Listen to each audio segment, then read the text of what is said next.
Hey, what's going on there, folks? Welcome back here to another update on this end of the weekend. It is the Earthmaster out here on this Sunday night, February 11th, 2024. It's about 9:30 p.m. here in the state of California, here at the home base. Latest activity shows some movement once again there in the big island of Hawaii with a 2.3 earthquake. We'll get to that here in just a second. I want to cover some space weather news here as we're looking at the arrival of some, a couple different CMEs that will be impacting the planet here beginning about tomorrow night, I believe.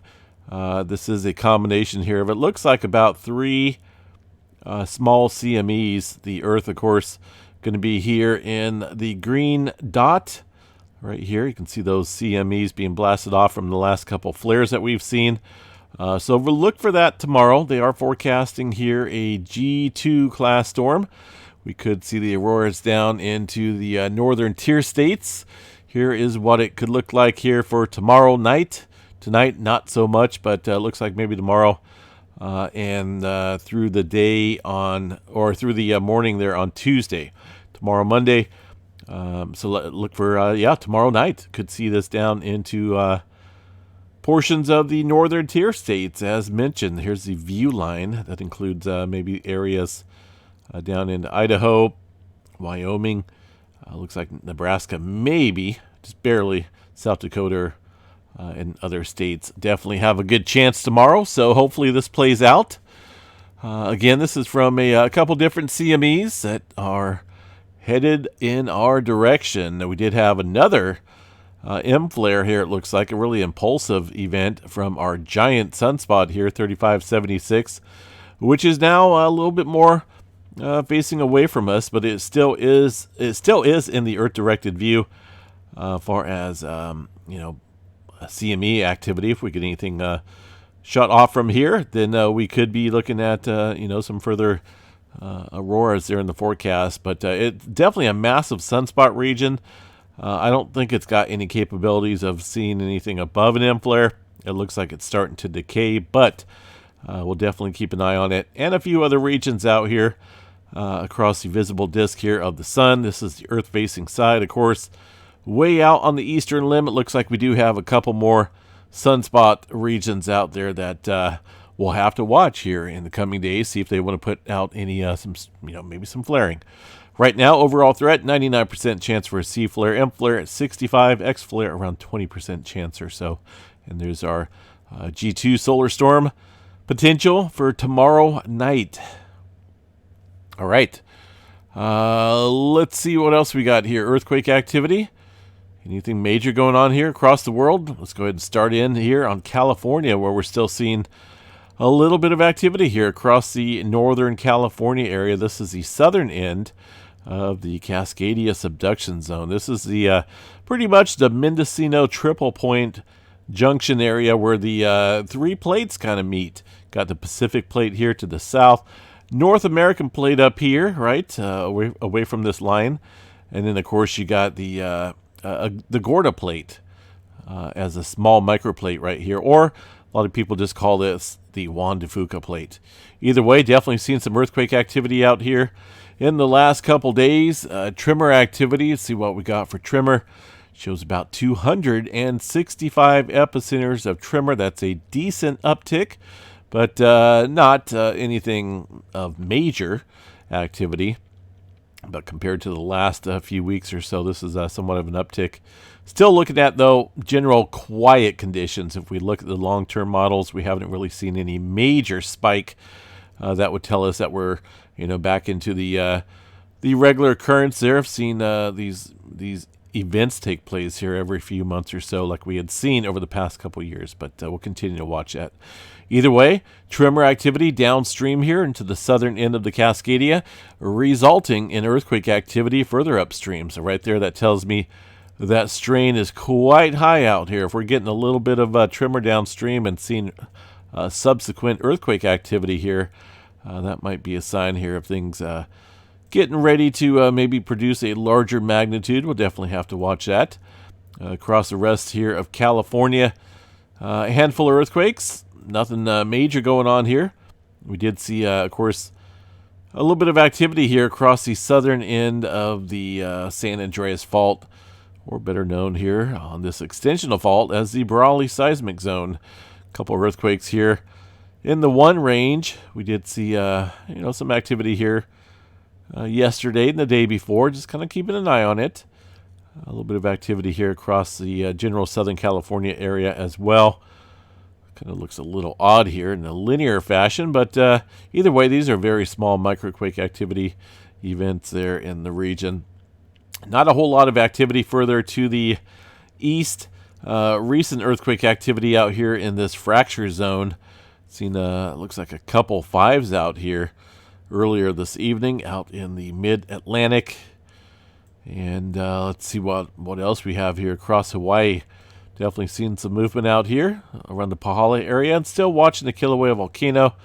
Been kind of watching this area here around the Helena slump here. There's an article that was put out here a while back in regards to the Helena slump. Here's Kilauea volcano. A lot of pushing and shoving, so to speak, here of the magma areas just below the subsurface here, kind of pushing off on this region. That is the Helena slump out here, and there's been a little chat about potentially that collapsing and creating a kind of a mega tsunami out there, which would race across the Pacific. Excuse me. How they call it, magma jacking, as a major cause of slope failure for the Helena slump. Magma jacking occurs when fresh magma is injected into pre-existing fractures or weak rock. The pressure of the injected magma serves to break apart the rock, leading to slope failure. We've kind of studied this before, and I kind of looked more into it. I've had a viewer message me about this, saying that I should probably look into this. Not for sure if they know something is coming or not, but we're kind of missing a whole bunch of magma here across the what's down there. It's not missing, but we had a whole lot of magma being displaced across the Kilauea volcano area here recently, with about 9 million cubic meters here from the summit off to the southwest rift zone, and then it kind of made a downward trend here towards. You can kind of see the Helena slump area out here. Let's bring up the last 7 days. Maybe the last 30 days might show a little bit more. There's all that displacement that was going on here, and it kind of took a turn out here to the south. So it could have, potentially could be having an effect here across that Helena slump region. Might want to watch that. We'll cover that potential of a mega tsunami out there. If that kind of collapses there into the ocean, obviously it can create a decent tsunami. We'll cover that in a different night here. I'm just going to go through and cover the stuff that needs to be done. But, it's definitely an interesting possibility. I'll leave that up. Maybe we'll cover that tomorrow. I've covered it in the past. It's been a couple years, though. So current activity, definitely still seeing some earthquake activity here across Pahala, further up around the Kilauea volcano, but still seeing activity. Let's go check out some seismograph stations and see if they're working here tonight as far as the updated current data. UWE tilt meter station here looks like we're going up. They still have that little issue going on here. I'm not for sure why. I guess I just got to click on that link. Maybe that's why. This here goes to today's time frame. It looks like 1800. Is this going to be local time? It looks like. So I think this is accurate. Either way, we're going up a little bit. This is not anything big.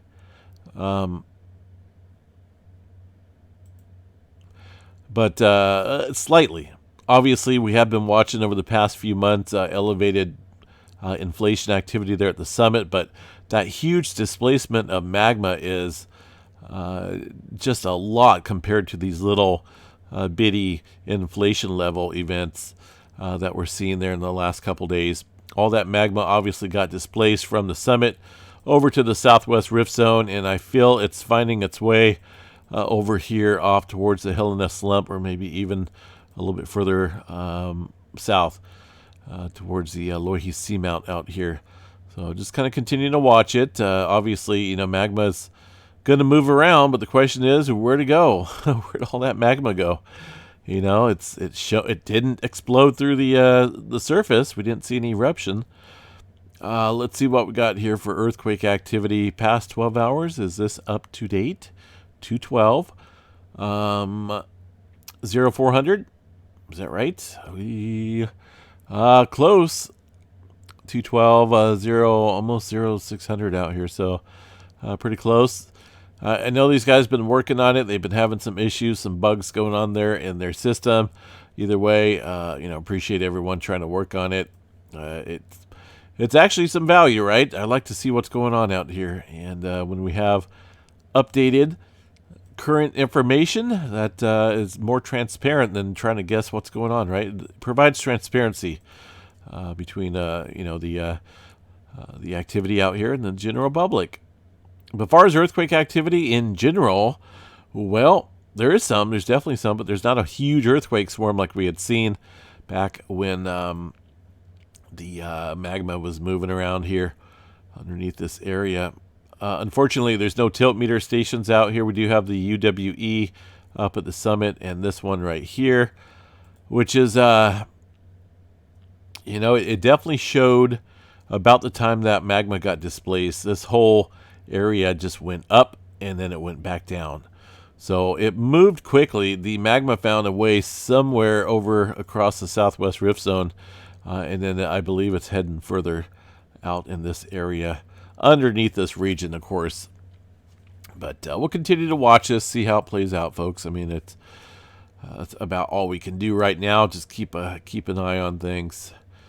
Let's see here. Alaska, still seeing some movement up here. Handful of earthquakes, it looks like. Some deeper movement quakes here into the subduction zone of the Aleutian Trench. 4.8 being the latest one here. Clustering going on here across the Philippines once again. So just somewhat active for sure. Look at that. That's an older deep quake here from this morning. No subsequent shallow earthquake activity up here across the Kuril-Kamchatka, but we'll continue to watch that. Down in New Zealand, looks like a 3.7. Fairly recent there off the North Island coast. Aside from that, folks, we'll just continue to watch things, and we'll be back here tomorrow to report on anything that may have changed overnight. I'm definitely calling it a night. Yeah, so we'll catch you guys definitely back here tomorrow morning, Monday. Got to get up some more early tomorrow, so I'm going to call it a night here soon. Real quick look here at the numerical models. Got a lot of storming coming up here for the California area as we put this into motion. That includes Southern California as well. So the models are staying fairly consistently wet for the West Coast. So that is good news, right? That's a GFS model. And yeah, we'll see. It's changing every other run, it seems like. But either way, these storms are, looks like they're set to line up here across California. All right, folks, I'm going to get out of here. We'll catch you guys back here tomorrow morning. Have a good one.